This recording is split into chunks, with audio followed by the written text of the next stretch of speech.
Both hands down about the fourth rung up. There you go. I guess you're about the only person around that doesn't have TV coverage of the scene. 미국 항공우주국 나사가 2024년까지 남녀 우주인을 달에 보내는 계획을 담은 아르테미스 프로젝트를 공개했습니다.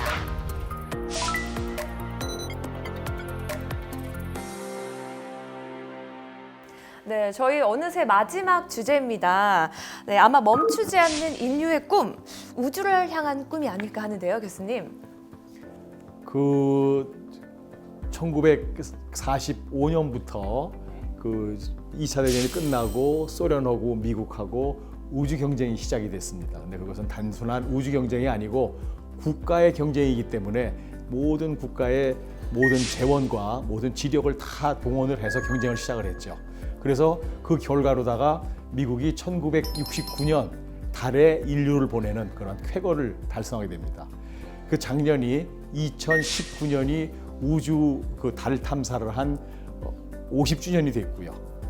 그 50주년에서 미국이 다시 그 다음 도전 계획을 세우는데 그것이 화성을 가는 계획을 세웠고 그 화성을 가는 기착지, 중간 기착지로 달 탐사를 시작하게 됩니다. 그래서 그것이 여러분이 화면에서 보신 아르테미스 프로그램이라는 그러한 그 프로그램을 진행을 하고 있는데 그 달 탐사 1969년에 달 탐사를 이제 그 거의 마무리 지으면서 미국의 그 과학 발전이 현재 미국이 과학 기술을 가장 우위에 둔 그러한 저력을 달성했다고 봅니다. 그래서 아주 우리가 쉽게 지금 우리가 많이 쓰고 있는 모든 그 반도체 컴퓨터, 그러니까 우리 현재 쓰고 있는 계산기부터 해가지고 슈퍼컴에 들어가는 반도체들이 그때 완성됐다고 보면 되고요.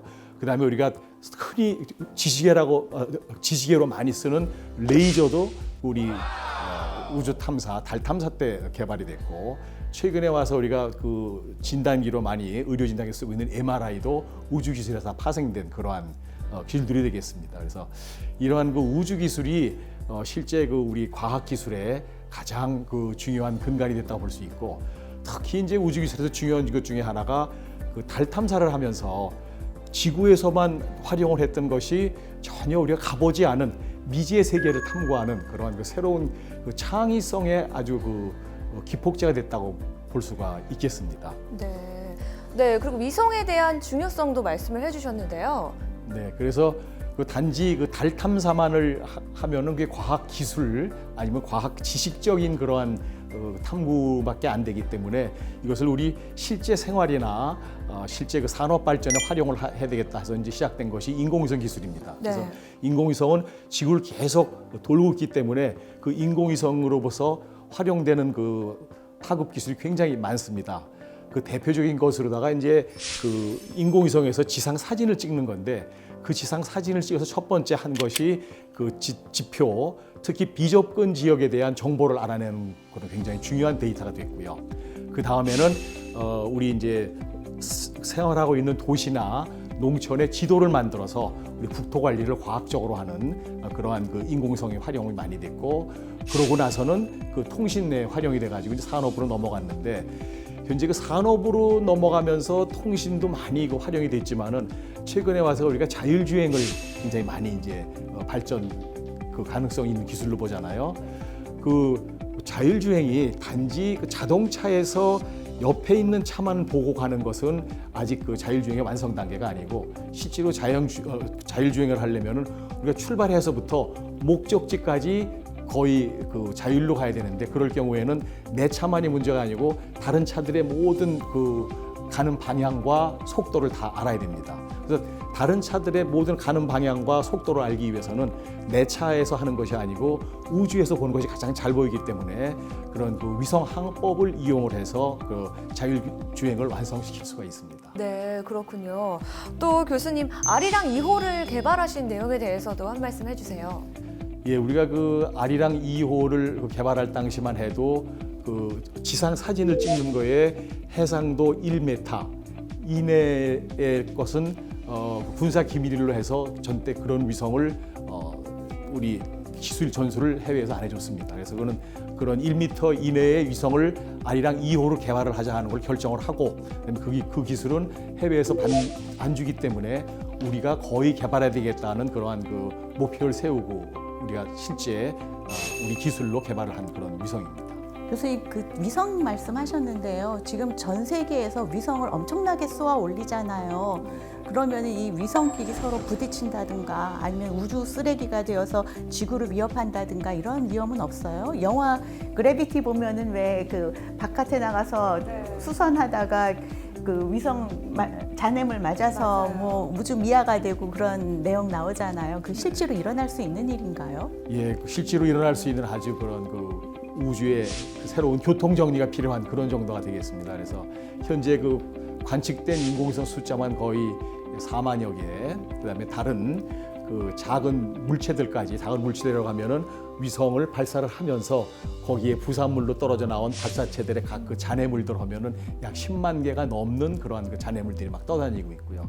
그래서 그러한 그 우주에 떠다니는 잔해물들 이런 것들을 제거하기 위한 기술이 처음에 나사에서 이제 개발을 시작을 했는데 최근에는 일반 산업체, 특히 우리나라도 조금 관심 있는 기업들이 있지만은 일본이나 유럽 기업들이 그런 위성 잔해물 제거하는 인공위성까지도 개발하고 있는 그런 추세입니다.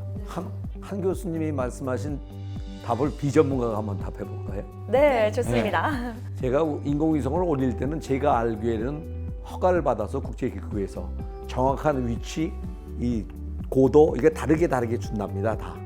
그래서 서로 그거끼리 충돌한다든가 부딪힐 확률은 거의 없다, 맞습니까? 그래서 자기 마음대로 갖다 놓는 게 아니라 그 내가 갖다 어느 위치에 놓으려고 그러면 그것을 미리 허가를 받아서 공간해 준다고 알고 있는데 이 교수님 어떠세요?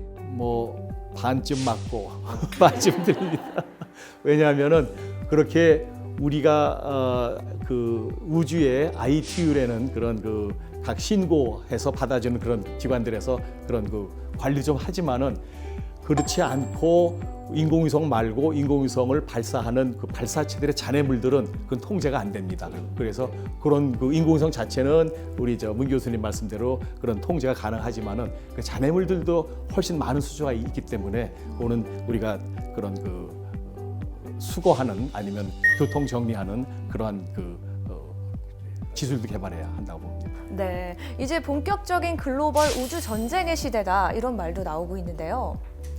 그래서 이제 그 지금 말씀드린 그 위성 항법으로 가면은 위성 항법이 자율주행을 해서 평화적으로 이용이 되면은 그것이 우리 생활에 그냥 잘 활용이 되는데 사실은 우리가 갖고 있는 모든 무기 체계도 그런 그 위성 항법을 이용을 해서 똑같이 무인 그 장치를 쓰게 됩니다.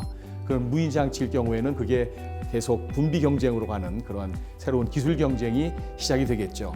그렇지만 이제 우리 특히 그 세계적으로 우주 기술은 좀 더 평화적으로 활용을 하자 해서 유엔에서 그 평화적으로 활용하는 방안들을 아주 심각하게 논의하고 있는 그러한 것이 계속되고 있습니다. 네, 그럼 이제 우주 부문에서 항우연이 쏘아올린 미세먼지 관측 위성에 대한 얘기가 궁금한데요. 네, 그래서 이제 우리가 그 기상 관측 위성을 2010년에 천리안 1호를 쏘아 올렸고요. 그다음에 이제 2018년에 천리안 2A5를 쏘아 올렸는데 2A5는 이제 더 정밀한 기상 관측이지만은 그 올 초에 쏘아 올린 천리안 2B라는 위성은 미세먼지도 관측할 수가 있습니다. 그래서 최근에 영상을 몇 번 공개를 했는데 중국에서 우리 한반도로 넘어오는 미세먼지의 이동을 관측할 수 있는 그런 아주 중요한 환경 관측 위성을 저희가 활용을 하고 있습니다. 네, 그렇군요. 네, 오늘 이렇게 교수님 네 분과 함께 과학자의 글로벌 트렌드에 대해서 이야기를 나눠봤는데요. 어떠셨나요, 교수님? 굉장히 유익한 시간이라고 생각되는데요. 너무나 많은 분야를 다룬 것 같아가지고 아마 들으시는 분들이 좀 혼란스럽지 않았나 하는 생각이 들어갑니다.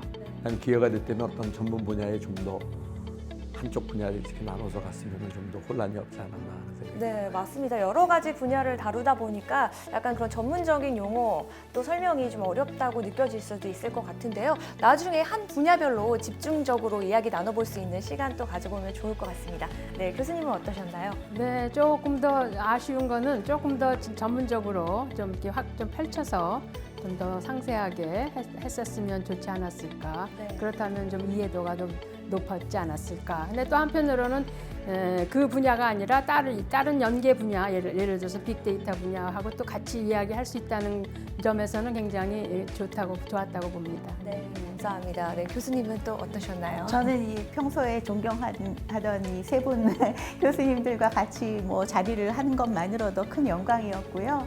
저는 아주 재밌었습니다.